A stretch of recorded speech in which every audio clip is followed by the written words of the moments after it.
Depuis ces derniers jours, la mort du jeune Thomas à Crépol s'affiche même sur certains murs bordelais. Lundi, sur les réseaux sociaux, un groupuscule d'ultra-droite, la Bastide bordelaise, avait appelé à une mobilisation en hommage à l'adolescent.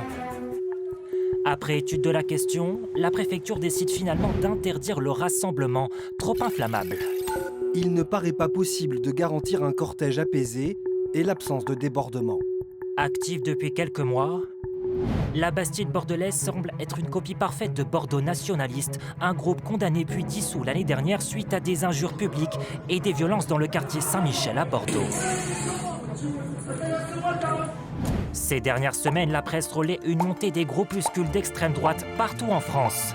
Le gouvernement, quant à lui, accuse le Rassemblement national de mettre de l'huile sur le feu. En témoigne cette diatribe d'Éric Dupond-Moretti en tout début de semaine. Vos propos sont incendiaires et ils amènent dans la rue les militants de l'ultra-droite qui sont bien plus proches de vous que de moi. Mais alors, ces mobilisations d'ultra-droite ont-elles une portée stratégique ?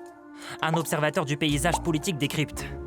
Ces groupuscules d'extrême droite surfent sur l'actualité et en profitent pour peser dans l'opinion. Cette semaine, le ministre de l'Intérieur a plaidé pour la dissolution de 3 groupuscules d'ultra-droite. Aucun groupe bordelais n'est pour l'heure concerné par cette annonce.